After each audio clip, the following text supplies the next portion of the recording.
Hey guys, so welcome to another episode of Chelsea Football Cousins, and today we're going to be talking about pretty much what happened this week.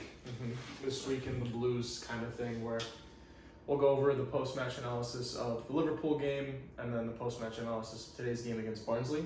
Barnsley, Mm. yeah. And we'll kind of just go over everything. So, start it off. Let's go with Liverpool.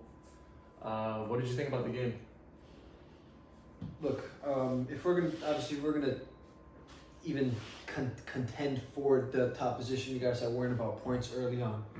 You know, and obviously no 3 points. We're gonna pay for it later on down the road.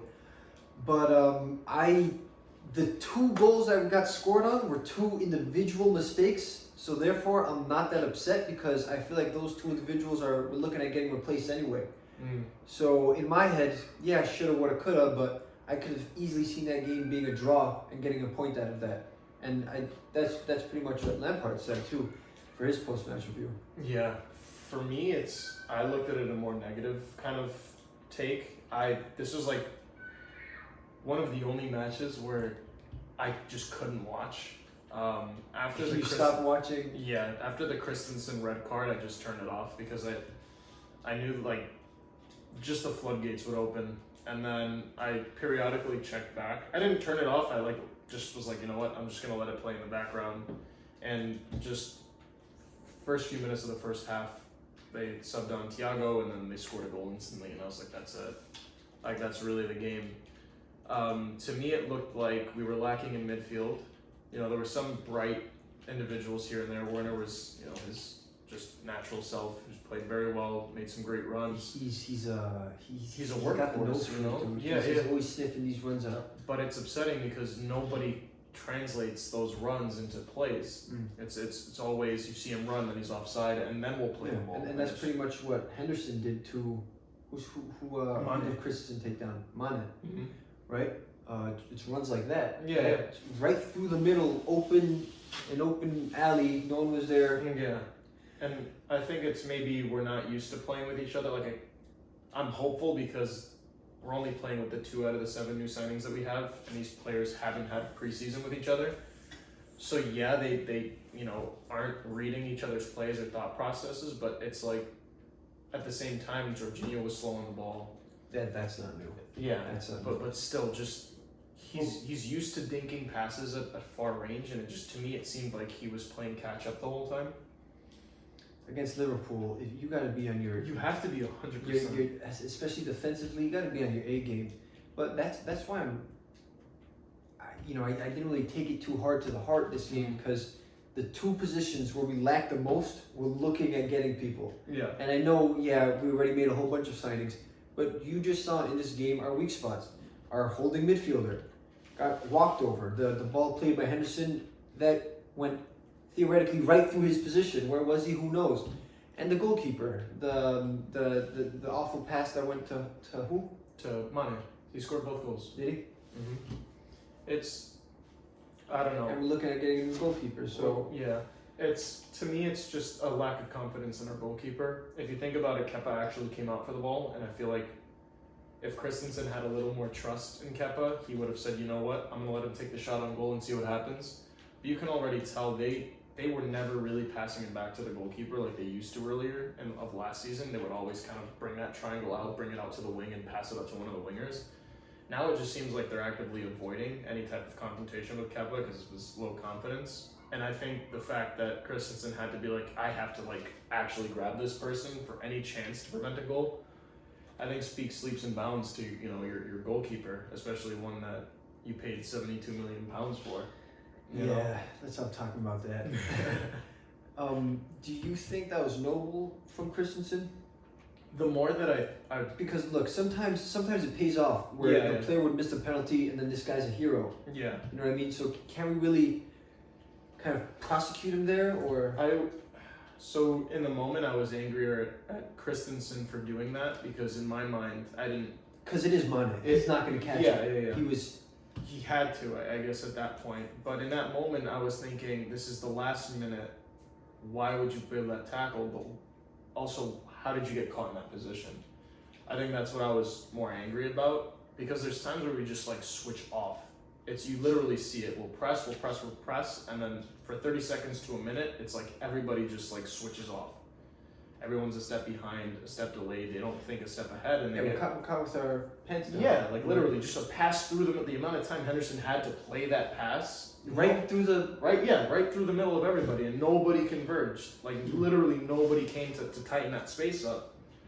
And so, the more you think about it, the more I analyzed the game. I think he was caught in two headspaces of should I let Kepa get this? Oh no, there's no way he's getting this. I have to draw this foul. Do you think that could have been avoided if Kepa was maybe a little more vocal? Oh leave yeah, it. Because you see big teams. Was he running out? I don't remember. Yeah, he was pretty close. They basically kind of converged on each other, but Kepa was about a step or two behind.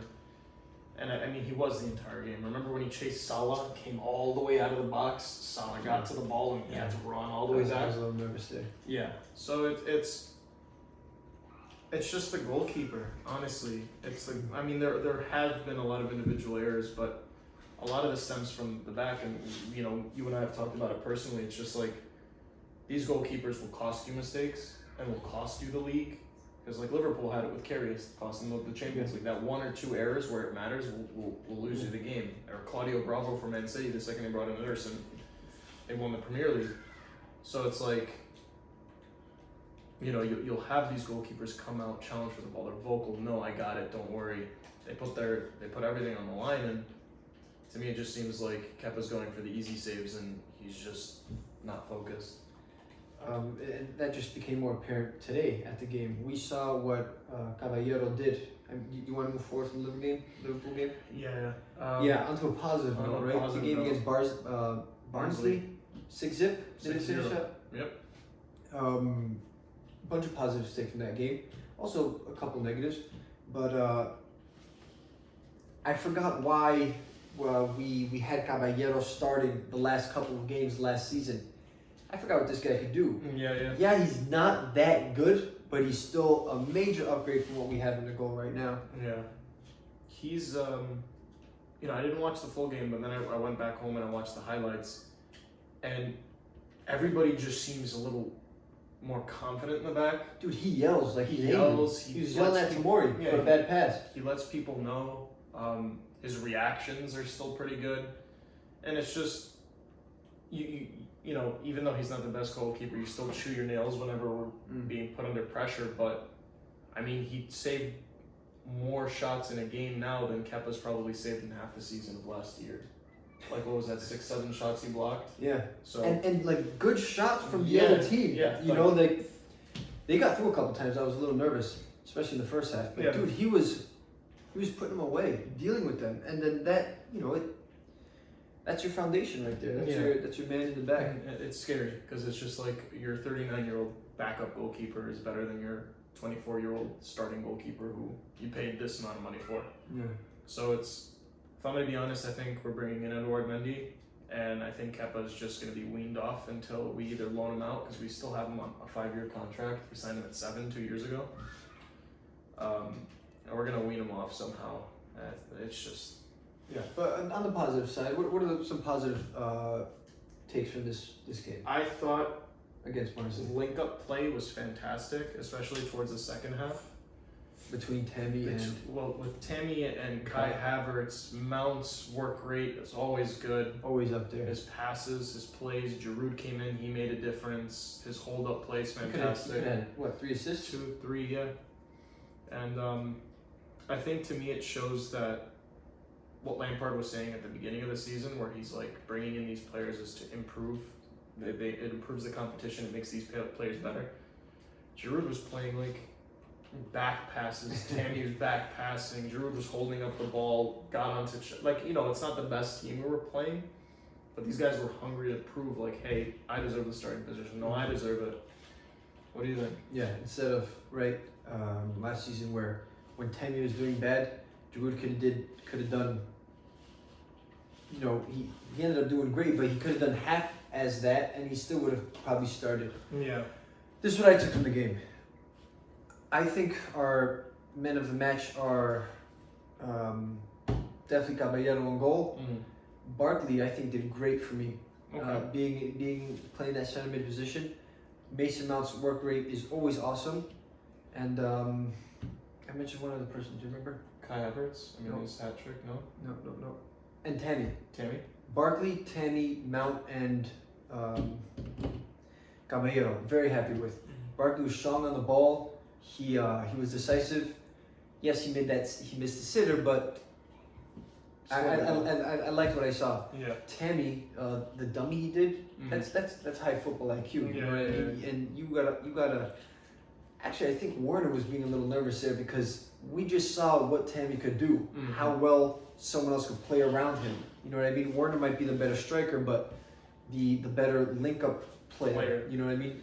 Who knows? It's good to know that we have that option. Yeah. Now, work rate always on you fire. You get an 8 or 9 out of 10. Like, I think he's like our next Azpilicueta type of player, where it's just like Azpi's always like an 8 or 9 out of 10. Whether he had a bad game or not, he's always giving like his best. Yeah. And I miss seeing him. Yeah. Yeah. And I think he's gonna come back into the team soon. But I think this gives Lampard a lot to think about for his next team selection, because I think he's gonna start thinking, okay, Odoi came in, so there were rumors that Odoi, there were rumors that Odoi had his camp, so his agent, his family went to Lampard to complain about the playing time. And Lampard, announced before the game that this is Odoi's big chance to kind of impress. And I think after this quiet game where he didn't really do much, I think what's gonna happen is we're really gonna start to put Pulisic, Abraham, and Warner until Zia comes back. Because I think Abraham proved like, hey, I can do this, and it'd be even better to have somebody for him to link up with, like Werner, where he can set up those passes or play off of them, and then Pulisic will just keep up with the pace. Yeah, because Werner had that at Leipzig. What was his name? Something with a P. Poulsen. Yeah. But I don't think we're gonna get rid of Odoi because we still need a backup winger. No, I don't think we're gonna get rid of him, but he's gonna play a back role.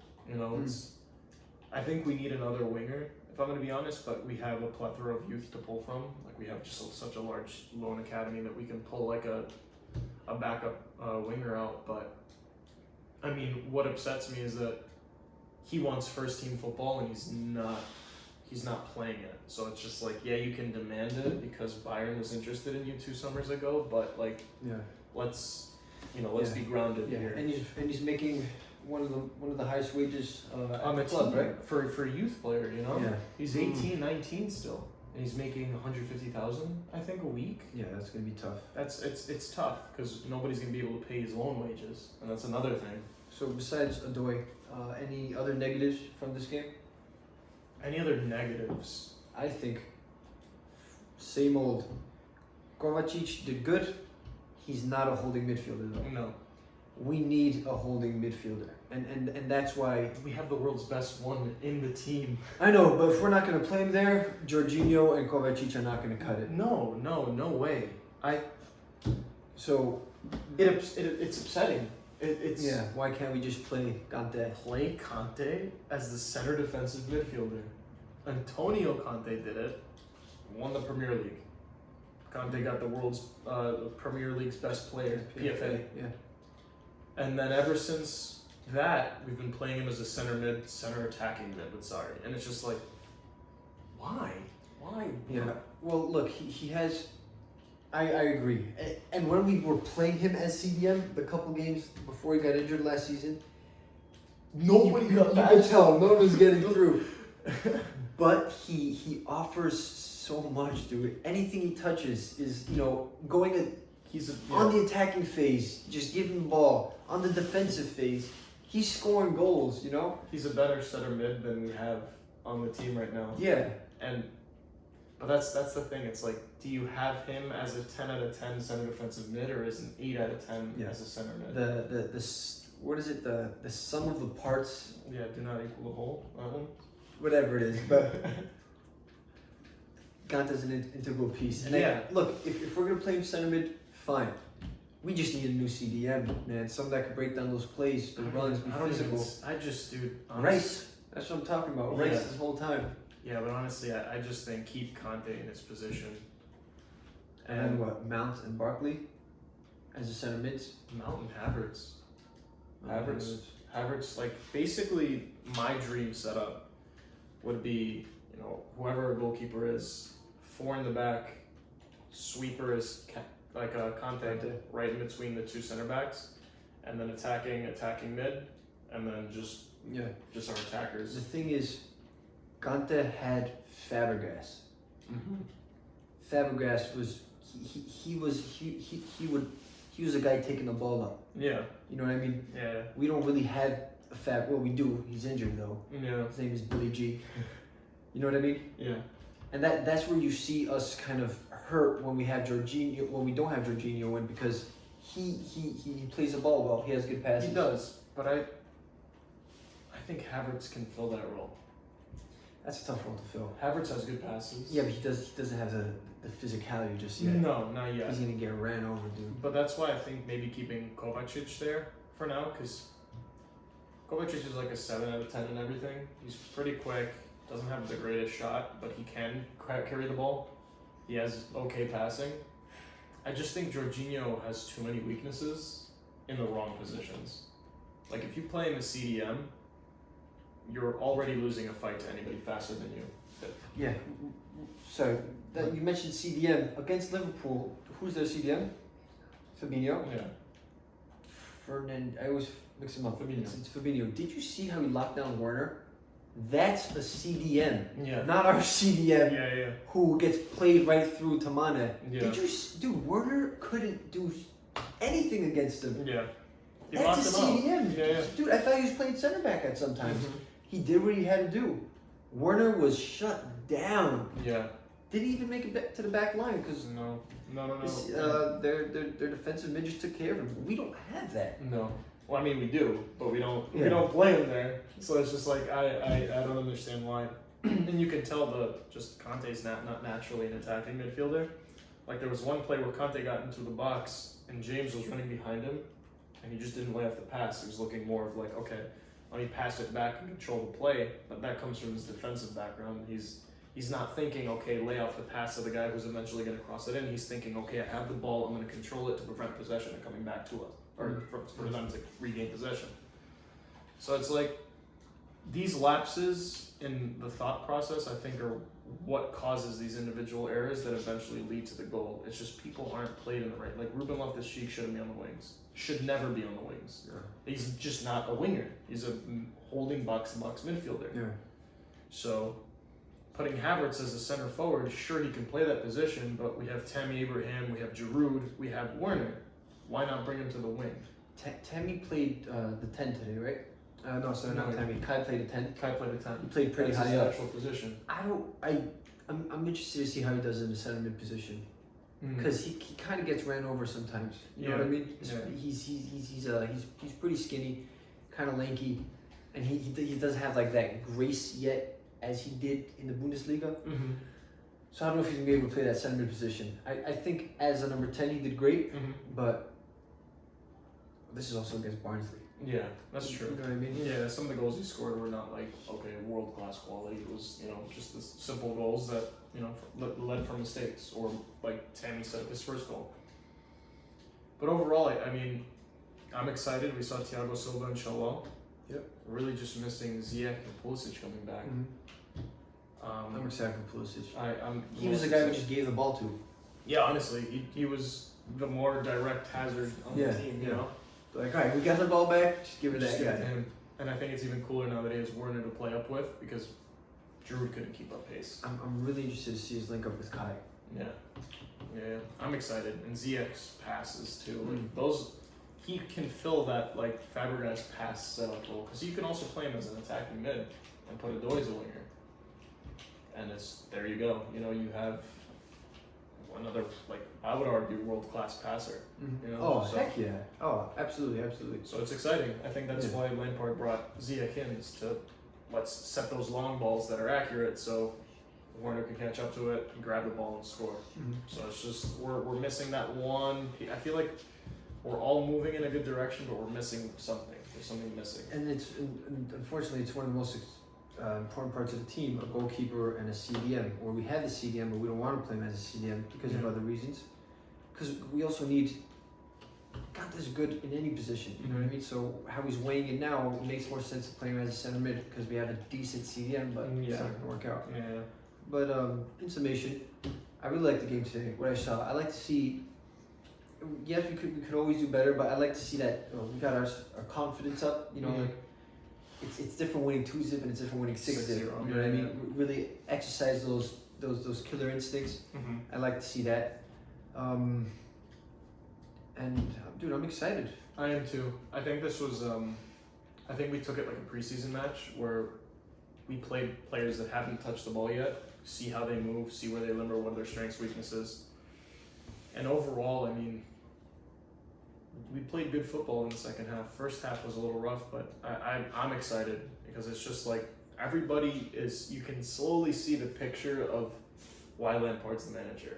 You can see glimpses of, okay, these are amazing passes, great counterattacks, good defense at times.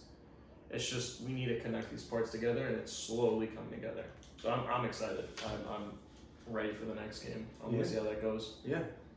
I think that's a good place to It's a put things to an end. Until next week, guys. Be sure to follow, subscribe if you can. Yep, make sure to like and comment below. Let us know what you thought of the games, or if there's a topic that you want to discuss in the comment section below. We're really active there. And overall, thank you guys. Yeah, no, I'm just laughing because you gotta see some of these comments. Yeah. But We can't respond to those comments, but let's keep it football related. yes. You know. Until next time. See you guys. Keep the blue flag flying.